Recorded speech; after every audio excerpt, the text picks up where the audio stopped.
यात आपण 2 कप गव्हाचं पीठ घेणार आहोत. यात आपण अर्धा चमचा मीठ घालूया आणि थोडं थोडं पाणी घालून हे आपण भिजवून घेऊया.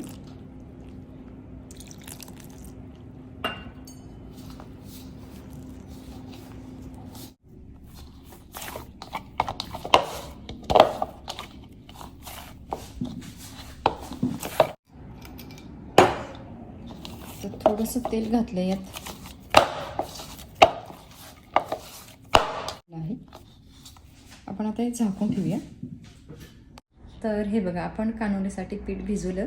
आपण आता हे झाकून ठेवूया. चला आपण आता हे झाकून ठेवूया. तर या ठिकाणी माझ्याकडे स्टीलचं हे पॉट आहे आणि त्यामध्ये आपण हे मोदक पात्र ठेवणार आहोत आणि यावरती आपण कानोले बनवणार आहोत. पाणी घालूया. ठिकाणी पाणी घातलेलं आहे भांड्यात आणि त्यावरती हे मोदक पात्र. चला आपण आता कानोले करूया. हे पुन्हा आपण थोडंसं मळून घेऊया.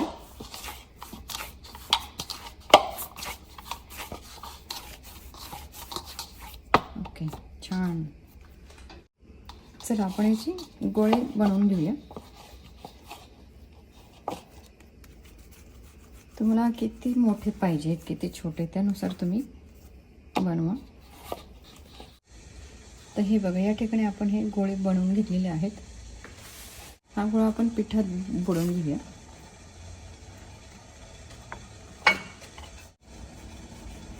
आणि हा लाटायचं आहे, म्हणजे अगदी पातळ. आपण जशी चपाती लाटतो ना, अगदी पातळ तसंच हे लाटायचं आहे.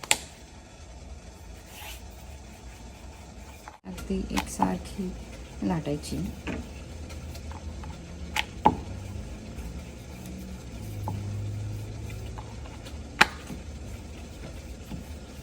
तर या ठिकाणी हे लाटून झालेलं आहे छानपैकी पातळसर. असं हे लाटून घ्यायचं आहे. यावरती आपण तेल घालूया आणि हे पसरवूया छानपैकी. संपूर्ण पोळीला पसरवायचं आहे आणि त्यानंतर अशी ही घडी घालायची आहे आणि त्यालासुद्धा तेल लावायचं आहे आणि पुन्हा एक अशी घडी घालायची आहे. तर हा आपण आता यावरती ठेवूया आणि बाकीचे कानोले बनवून घेऊया.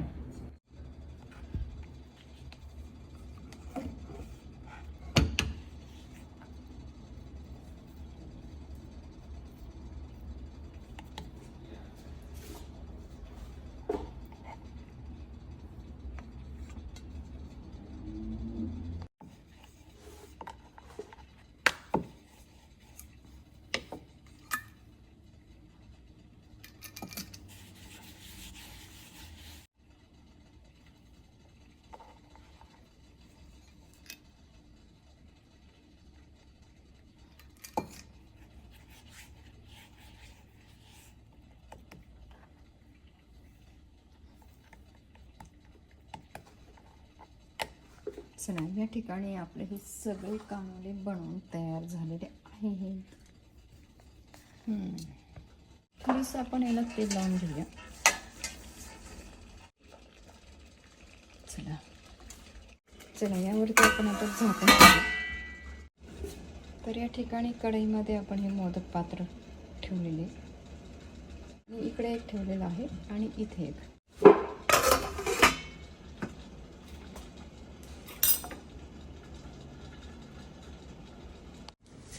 चला, 2 मोदक पात्र ठेवलेत. इकडे एक आणि इथे एक ठेवलं आहे आणि बाजूला एक ठेवलं आहे. तर एका ह्याच्यात 4च बसलेत कानोले. चला 15 मिनटं झालीत. आपण आता चेक करूया.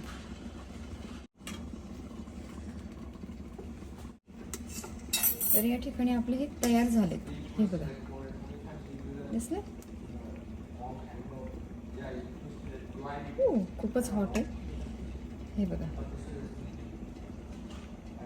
तर आपण आता हे काढून घेऊया. तर आपण आता हे काढूया.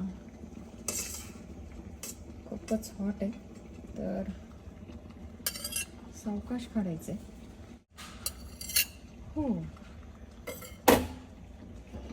तर हे बघा, या ठिकाणी आपले हे गरमागरम कानोले बनून तयार झालेले आहेत मस्त. आणि मी तुम्हाला एक ओपन करून दाखवते. खूपच हॉट आहे. हे बघा. हो, दिसलं? हे बघा.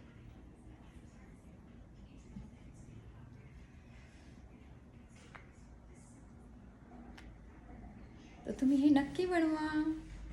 नेहमीप्रमाणे प्रेमाने बनवा, प्रेमाने सगळ्यांना खाऊ घाला. माझी रेसिपी तुमच्या मित्रमैत्रिणींसोबत नक्की शेअर करा. भेटूया पुन्हा अशाच नवीन रेसिपीसोबत. तोपर्यंत आनंदात राहा, निरोगी राहा. धन्यवाद. रव्याची खीर आणि कानोले.